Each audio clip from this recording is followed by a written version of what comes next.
Hi guys, welcome to the Fundamentals of IELTS Writing Task 2, a 10-part series covering everything that you need to know about the academic IELTS Writing Task 2.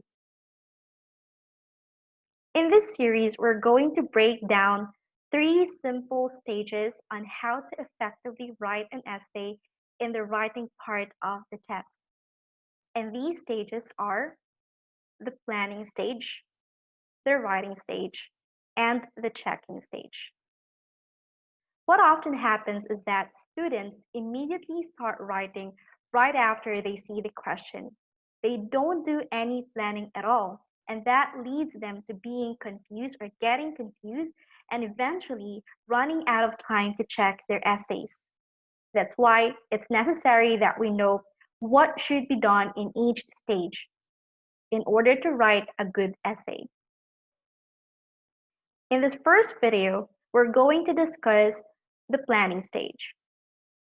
In the planning stage, there are 3 different steps that you have to do. The first one is to understand the question. It's pretty obvious and it's common sense. How can we effectively write an essay if we don't understand the question? If we don't know what the examiner is actually looking for? In order to do that, we must understand that in IELTS writing, there are several question types. There are 5 question types in total. And what I'm going to do is that I'm going to show you 5 different topics with different questions. And all you have to do is to identify what question type we have. Feel free to pause this video if you need some time to think. Let's get started.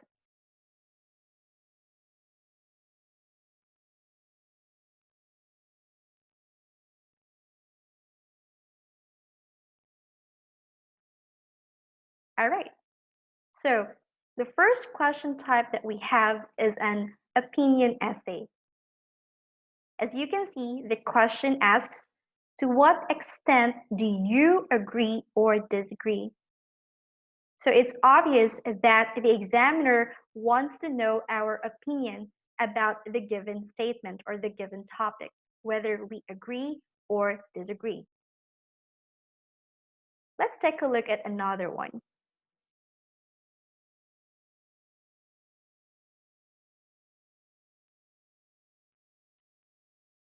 Great.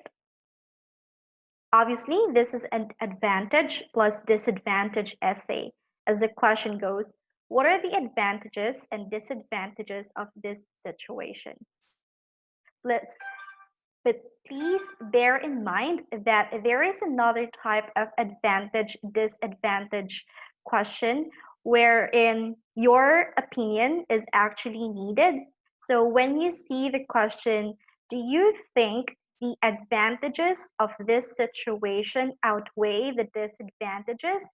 So it's not simply, you're not going to simply discuss both the pros and cons of the given situation, but you also have to give your own opinion, whether the former outweighs the latter.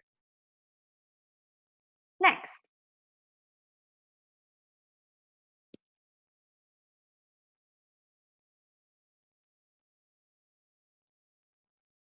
All right, so this is a discussion type of essay. You have to discuss 2 different perspectives, plus you have to give your own opinion. Next.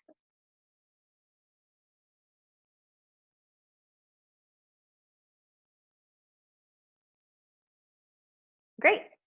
So this is a problem plus solution essay. As the question states, what problems, okay, are associated with this and what are some possible solutions? Then,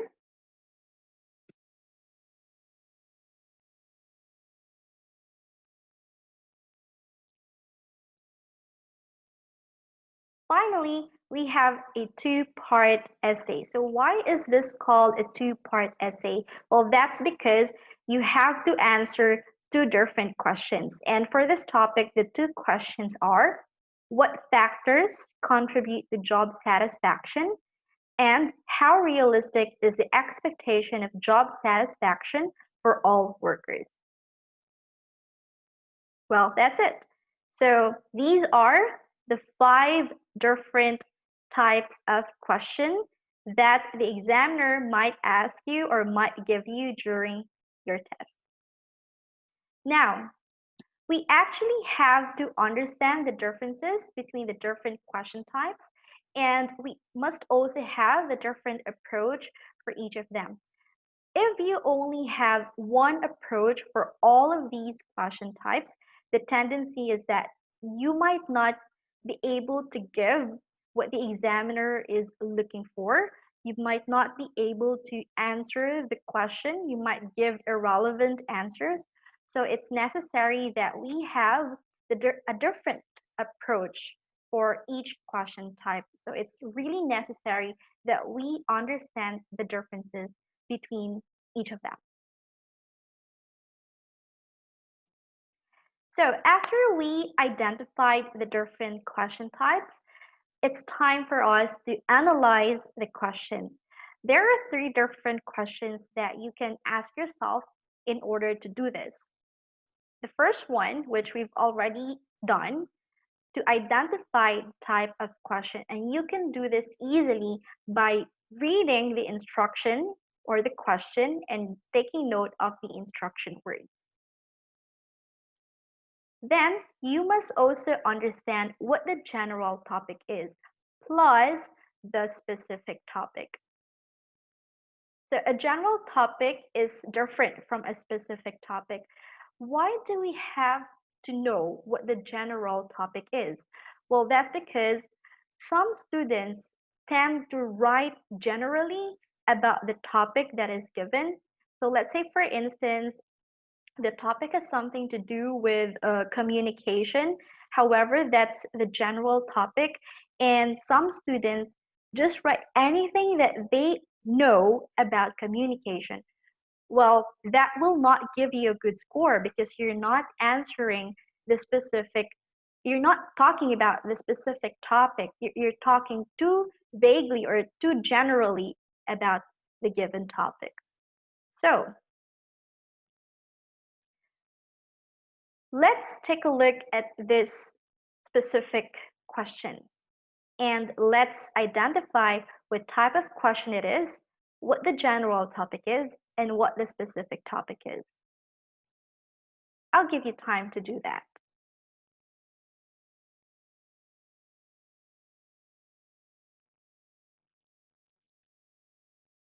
All right.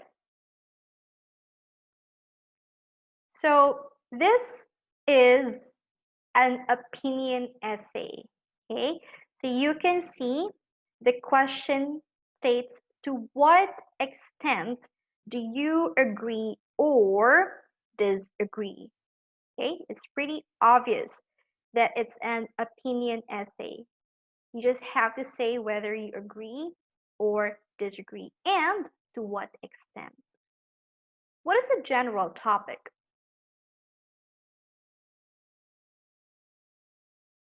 Great. It's about fast food causing lots of health problems. Okay, that's the general topic. So we should not just write anything we know about fast food, about health problems, or about fast food causing health problems, because that's the general topic.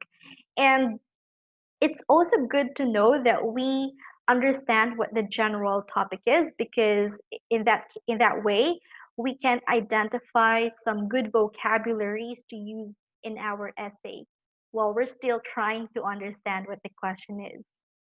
So what's the specific topic? The specific topic is governments impose a higher tax on fast food. Okay, you can see that right here. I have differentiated the general topic plus the specific topic. All right. So what's next? Now that we've understood the question, what's going to happen next? Of course, we must generate ideas.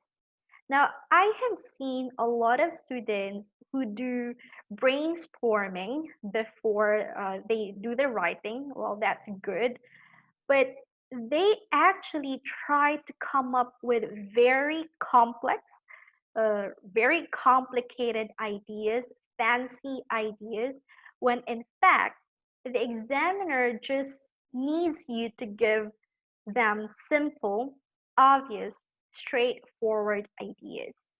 Remember that you will not score high, or your band score will not become band 9 if you give like complicated, complex, fancy ideas, as I mentioned.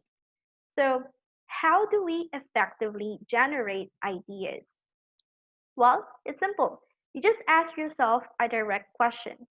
So let's say, for instance, for this topic, we ask ourselves, why do I agree that governments should tax fast food?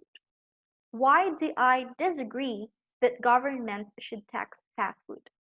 Now, you might be asking yourself, is it okay if I agree and disagree at the same time? So like 50-50, you're in the middle.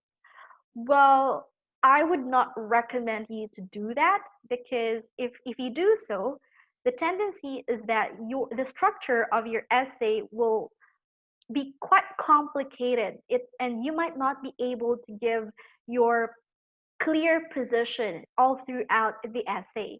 So it's much better to just choose one side, whether you are against it, whether you support it.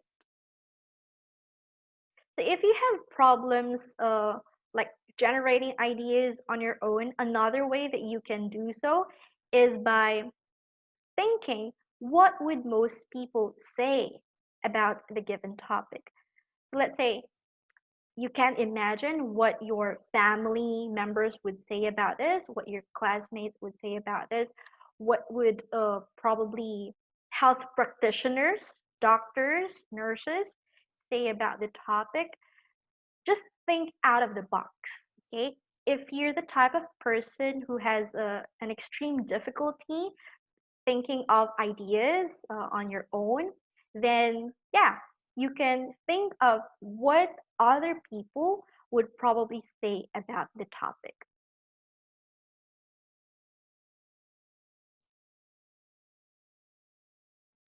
So now let's structure our essay, and that's the third part in the planning stage rather. So we have an opinion essay earlier, and as I mentioned, each type of essay has a different approach, has a different structure, but all of them have three important parts, and these are the introduction, the body paragraphs, and the conclusion. And for all essay that you write, you must have three of them. Okay? So what is a good structure for an opinion essay? The first paragraph that you have to write is the introduction. And in the introduction, there are only two things that you need to write. The first one is a paraphrase of the question, and the second one is a statement giving your opinion, or we call this one thesis statement, and we're going to discuss more on this in the next video. So an introduction just has a paraphrase of the question and a statement giving your opinion. The second paragraph is what we call the main body paragraph, and it has only one idea. So let's say you agree with the given statement or the given topic. So you just write in this paragraph your first idea, why you agree to that statement.